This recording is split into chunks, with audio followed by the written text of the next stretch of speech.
Bonjour à tous, bienvenue dans votre journal de l'économie sur Pi Business Info, votre rendez-vous quotidien avec l'essentiel de l'actualité économique du Sénégal, de l'Afrique et du monde. Au sommaire aujourd'hui. Le FMI salue les efforts du Sénégal et se dit favorable à un nouveau programme d'appui financier. Vers une réforme du cadre légal des hydrocarbures au Sénégal, la Fédération des boulangers demande toute grève du pain. À Thiès, la police démantèle un vaste réseau de fausses monnaies. À Bakel, l'État vole au secours des sinistrés des inondations. Et puis focus sur la souveraineté sémencière, le projet d'une nouvelle raffinerie à 5 milliards de dollars et la convention signée pour faire de Dakar un hub africain de l'innovation. À l'international, la start-up gabonaise Posi, spécialisée dans la télématique et la gestion de flotte, vient de lever 650 000 €. En Ouganda, la pauvreté recule à 26,4%. Enfin, notre grand dossier de la rédaction de ce jour s'intéresse au Diaspora Bond. Quand les Sénégalais de l'étranger financent le développement national, le fonctionnement concret, les objectifs et le parallélisme avec d'autres pays qui l'ont déjà pratiqué.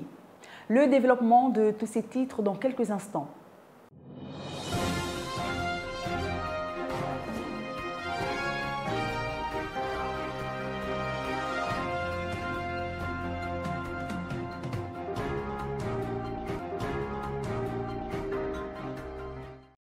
Démarrons notre première édition du journal de l'économie de la semaine par cette nouvelle qui vient du FMI. Le FMI salue les efforts du Sénégal et donne une réponse favorable.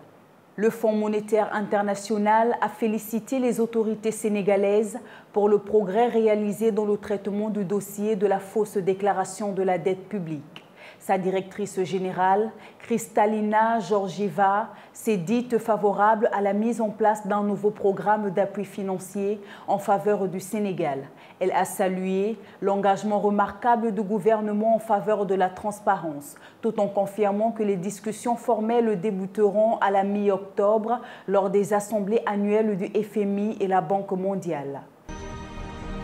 Sénélec veut mobiliser 215 millions de dollars en cédant une partie de ses créances. L'objectif est d'accélérer la transition énergétique, élargir l'accès à l'électricité et attirer de nouveaux investisseurs. Notre reporter Barry Abdoulaye nous fait le point.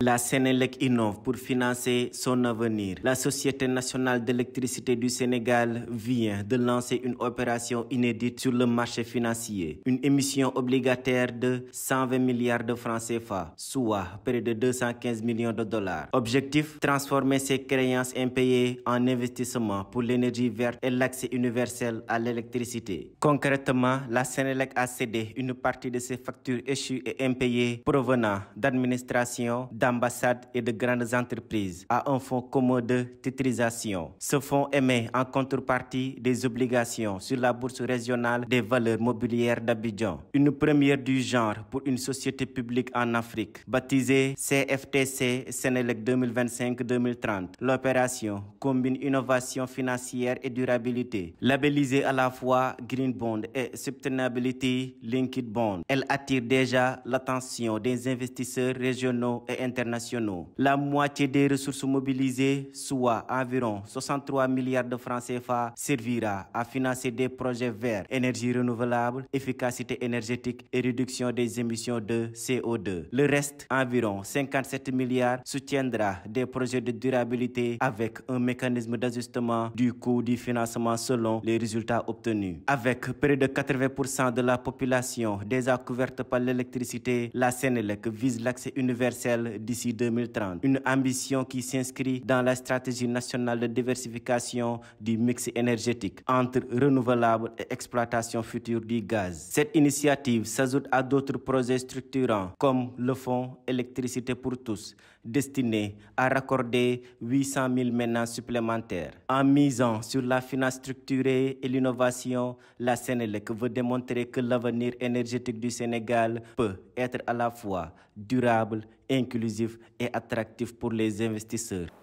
En bref, dans l'actualité locale au Sénégal, vers une réforme du cadre légal des hydrocarbures. Le ministre de l'Énergie et des Mines, Birame Souleye Diop, a annoncé une révision du cadre réglementaire encadrant les activités pétrolières et gazières. Cette réforme vise à renforcer la transparence, adapter la législation aux nouveaux enjeux énergétiques et mieux redistribuer les revenus issus des hydrocarbures. Le gouvernement souhaite aussi impliquer davantage les entreprises sénégalaises dans la chaîne de valeur. Les grandes lignes du projet seront présentées lors de la conférence MSGBC 2025 prévue à Dakar en décembre. Marché financier, les eurobonds sénégalais en forte hausse. Sur le plan international, les investisseurs ont salué les signaux positifs envoyés par le FMI sur le dossier de la dette sénégalaise. L'eurobond 2028 du Sénégal a bondi de plus de 3% à la bourse de Francfort, confirmant le regain de confiance des marchés. Le FMI a d'ailleurs indiqué qu'une dérogation pourrait être accordée au pays, ouvrant la voie à un nouveau programme de financement. Bakel, l'État vient en aide aux sinistrés des inondations. Face aux inondations qui touchent plusieurs localités du département de Bakel, le ministère de l'Hydraulique et de l'Assainissement a remis un important lot de vivres et de matériel d'assistance. Au total, 10 tonnes de riz, 2000 litres d'huile, des produits d'hygiène, des matelas ainsi que les motopompes et du carburant. Ces aides visent à soutenir plus de 170 familles déplacées à cause de la crue du fleuve Sénégal et de la Falémé. Pas de grève du pain selon la Fédération des boulangers. La Fédération nationale des boulangers du Sénégal a démenti l'appel à la grève du pain prévu les 6 et 7 octobre. Elle dénonce une utilisation frauduleuse de l'image de ses responsables et appelle les boulangers à la sérénité. La FNBS affirme avoir eu des discussions constructives avec le ministre du Commerce et précise qu'aucune action n'est prévue avant la réunion de son conseil d'administration du 14 octobre. Le FONGIP ouvre un nouveau centre d'affaires à Tambacounda. Les fonds de garantie des investissements prioritaires, le FONGIP, a inauguré un centre d'affaires à Tambacounda pour mieux accompagner les jeunes et les femmes entrepreneurs de la zone sud-est. L'objectif est de rapprocher les services du FONGIP des acteurs économiques régionaux et faciliter l'accès au financement. Ce centre ouvrira les régions de Tambacounda et de Kédougou dans le cadre de la politique de territorialisation économique du gouvernement. Autonomie sémencière, le Sénégal plante les graines de sa souveraineté. À Saly, les acteurs du secteur agricole ont lancé l'atelier national sur la stratégie de souveraineté sémencière 2025-2034. L'objectif, renforcer le système sémencier national, promouvoir le consommé local et réduire la dépendance aux importations. Cette politique s'inscrit dans la dynamique de souveraineté alimentaire voulue par le président Bassirou Diomaye Faye à l'horizon 2050. L'agriculture représente aujourd'hui plus de 30% des emplois au Sénégal. Dakar Slush D, un partenariat stratégique pour booster l'innovation. Une convention de partenariat a été signée entre le ministère du Numérique et les organisateurs du Dakar Slush D, un grand sommet panafricain dédié à l'innovation et à l'entrepreneuriat à impact. L'événement se tiendra le 9 et 10 octobre à Dakar autour du thème « Innover ici, c'est transformer le monde ». L'objectif est de positionner Dakar comme un hub africain de la technologie et de la créativité. Football, les primes doublent pour le champion de la Ligue 1. Bonne nouvelle pour les clubs de football sénégalais. Le président de la Ligue sénégalaise de football professionnel, Babacar Ndiaye, a annoncé que la prime du champion passe désormais de 20 à 40 millions de francs CFA. Une décision destinée à aider les équipes à mieux se préparer pour les compétitions africaines. Énergie, le Sénégal va construire une nouvelle raffinerie de 5 milliards de dollars. Enfin, dans le secteur énergétique, le directeur général de la Société africaine de raffinage Mamadou Habib Diop a annoncé la construction d'une seconde raffinerie baptisée SAR 2.0. Un projet colossal de 5 milliards de dollars soutenu par des investisseurs chinois, turcs et sud-coréens. Cette nouvelle installation, d'une capacité de 4 millions de tonnes par an, permettra au Sénégal d'atteindre l'autosuffisance en produits pétroliers d'ici 2026. Démantèlement d'un réseau de fausses monnaies à Thiès. À Thiès, la police a mis la main sur 4 individus impliqués dans un vaste réseau de fausses devises. Les suspects ont été arrêtés en possession de 3 millions de francs CFA en faux billets. Les premiers interrogatoires ont permis d'identifier un circuit bien organisé de distribution et d'échange. Les enquêtes se poursuivent pour remonter la filière et identifier les autres complices. Un coup dur pour la criminalité financière au Sénégal. Ouvrons notre page hors des frontières par cette décision forte au Burkina Faso. Le gouvernement dissout officiellement le CUNET. Fraude, escroquerie, arnaque en ligne et même trafic de personnes. Plus de 2000 victimes et 1300 plaintes recensées pour des pertes estimées à plus d'1 milliard de francs CFA. Les autorités appellent à la vigilance face aux propositions douteuses qui circulent sur Internet et dans les réseaux parallèles. Abdoulaye Barry s'est penché sur le sujet. Regardons. C'est une décision ferme et sans appel. Le gouvernement du Burkina Faso a annoncé ce jeudi la dissolution officielle de l'association professionnelle des représentants indépendants CUNET. Un décret pris en Conseil des ministres s'appuyant sur l'article 80 de la loi du 17 juillet 2025 relative à la liberté d'association, met ainsi fin à l'activité de CUNET sur le territoire national. Officiellement suspendue depuis plusieurs années, l'organisation était déjà sous le coup d'une enquête judiciaire. Les résultats sont accablants. Fraude, escroquerie, arnaque en ligne et même trafic de personnes. Plus de 2000 victimes ont été recensées et plus de 1300 plaintes déposées. Les pertes financières dépasseraient 1 milliard de francs CFA. Face à l'ampleur du scandale, les autorités appellent à la vigilance. Les propositions d'investissement douteuses sur Internet et dans les réseaux parallèles sont désormais dans le viseur. Pour le gouvernement, la dissolution de CUNET est une avancée majeure dans la lutte contre les structures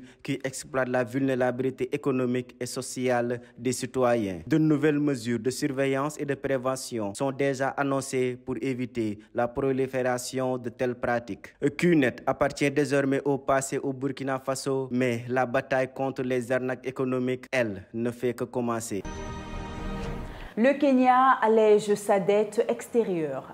Le Kenya a levé 1,5 milliard de dollars sur les marchés internationaux pour rembourser par anticipation une partie de ses zéro obligations arrivant à échéance en 2028. Cette opération vise à réduire la dette du pays, estimée à près de 70% du PIB, et à rendre les remboursements plus soutenables. Le succès est notable. La demande des investisseurs a dépassé 7,5 milliards de dollars, soit 5 fois le montant recherché, traduisant une forte confiance dans l'économie kenyane. Il s'agit de la 3e opération de rachat de dette depuis 2024. Dans le cadre d'une stratégie proactive de gestion de la dette extérieure. En Ouganda, la pauvreté recule à 26,4%. Selon un rapport de la Banque mondiale, le taux de pauvreté en Ouganda est passé de 30,1% en 2019-2020 à 26,4% en 2023-2024, reflétant la reprise économique post-Covid. Cependant, les disparités régionales persistent. La pauvreté touche 30,2% des habitants en zone rurale contre 19,8% en zone urbaine. Le gouvernement mise sur le Parish Development Model lancé en 2022 pour stimuler les revenus des ménages et favoriser l'inclusion financière. La Banque mondiale appelle toutefois Kampala à accélérer les réformes économiques et à réorienter les dépenses publiques vers les secteurs sociaux encore sous-financés. Première levée de fonds internationale pour une start-up gabonaise. La start-up gabonaise Posi, spécialisée dans la télématique et la gestion de flotte, vient de lever 650 000 € auprès du fonds Savio Venture, marquant la première levée internationale d'une start-up tech gabonaise. Créée en 2020 à Libreville, Posi gère déjà plus de 2500 véhicules connectés et prévoit de s'étendre en Côte d'Ivoire dès 2025. Dans un contexte de recul global des financements en Afrique, cette opération symbolise le potentiel encore inexploité des jeunes pousses d'Afrique centrale et renforce la visibilité du Gabon sur la carte de l'innovation africaine. Huawei va construire un centre de recherche et de développement en Angola. Le géant chinois Huawei prévoit d'installer d'ici 2027 un centre de recherche et de développement R&D en Angola. L'objectif, renforcer l'inclusion numérique et accélérer le développement des secteurs stratégiques comme l'éducation, la santé et la connectivité. Le projet prévoit également la formation de 7000 jeunes talents angolais dans les domaines de l'intelligence artificielle et des technologies émergentes en partenariat avec les universités locales. Inauguration du premier Data Center Tier 3 en Côte d'Ivoire. La société ST Digital a inauguré à Grand Bassam le premier Data Center Tier 3 de Côte d'Ivoire. Capable d'héberger plus de 50 000 serveurs virtuels, il vise à renforcer la souveraineté numérique du pays et à sécuriser les données nationales. Ce centre servira les administrations, entreprises et start-up tout en créant des emplois qualifiés et en soutenant la transformation numérique de la Côte d'Ivoire. Avec cette infrastructure, le pays rejoint le cercle restreint des nations africaines dotées de data centers de haut niveau, aux côtés de l'Afrique du Sud, du Kenya et du Nigeria. À présent, intéressons-nous au grand dossier de la rédaction de ce lundi 6 octobre 2025. Bonjour Serge Nkepse. Le gouvernement du Sénégal a lancé son premier emprunt obligataire par appel public à l'épargne destiné à la diaspora, baptisé Diaspora Bond. Ce mécanisme inédit vise à mobiliser 300 milliards de francs CFA afin de financer des projets structurants et de renforcer les ressources endogènes. Concrètement, c'est quoi la Diaspora Bond et comment cela fonctionne exactement sur le plan technique? Bonjour Fanta, bonjour chers téléspectateurs. Bienvenue dans le grand dossier de la rédaction de Pi Business Info de ce 6 octobre 2025. D'abord, une question qui est très importante et qui mérite amplement d'être posée. Et si le développement du Sénégal venait aussi de ses fils et filles de la diaspora? C'est en effet tout le pari du gouvernement Sonko qui a lancé récemment un instrument inédit, les Diaspora Bonds, un emprunt national destiné aux Sénégalais vivant à l'étranger, avec un objectif clair, mobiliser 300 milliards de francs CFA pour financer les grands projets du pays. Mais concrètement, c'est quoi un Diaspora Bond? C'est tout simplement un emprunt lancé par l'État, ouvert à tous les citoyens, mais pensé surtout pour la diaspora sénégalaise. En achetant ces obligations, les Sénégalais de l'étranger prêtent de l'argent à leur pays pour qu'ils réalisent des projets de développement. En retour, ils reçoivent des intérêts chaque année et récupèrent leur capital à la fin de la période fixée.